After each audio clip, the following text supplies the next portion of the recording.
तो विकास का प्रतीक होता है कमल। तो कमल की पंखुड़ियों को देखेंगे, सब एक दूसरे से जब जुड़ता है तभी कमल सुंदर होता है। और कमल की दूसरी विशेषता है कि वो कीचड़ में खिलता है।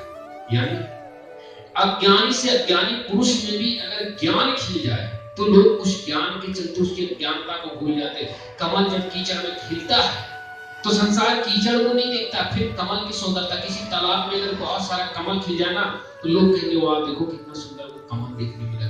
यानी संसार में अगर आपने अपने ज्ञान को साबित कर दिया तो संसार आपके ज्ञान को देखेगी, ना कि उस कीचड़। इसीलिए कमल जो है विकास और ज्ञान का प्रतीक है। राजा को हमेशा विकासवान होना चाहिए।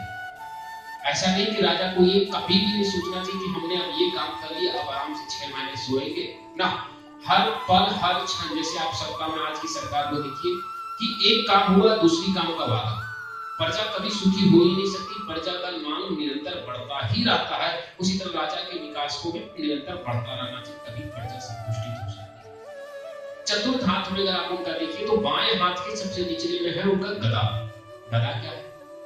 गदा होती है न्याय का प्रतीक। आप अभी भी देखते होंगे, हमारे पूर्वों में भी देखते होंगे कि गदा जो होती थी ना वो न्याय का प्रतीक होता है।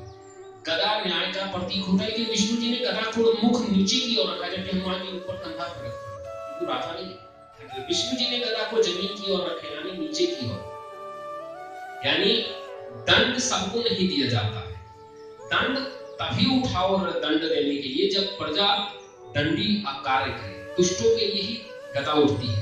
यानी न्याय प्रक्रिया जो होती है, जो दंड की प्रक्रिया होती है, वो सबको नहीं की जाती।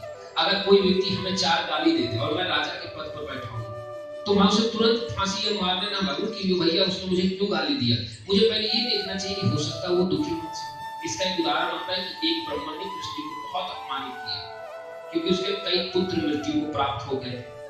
तो जब ये बात अर्जुन सुने तो अर्जुन क्रोधित हो गए। तो अर्जुन ने लास्ट में पूछा कि हे केशव, इतना अपमान तुम्हारा किया। बोला कि केशव तुम पर धिक्कार है, तुम जैसा नीच कोई राजा नहीं। कृष्ण को राजा नीच कह रहा, वो ब्राह्मण। तो कृष्ण भगवान कहते हैं कि हे अर्जुन, वो हमारी प्रजा है और उसका पुत्रों की मृत्यु उसके आंखों के सामने हुई है।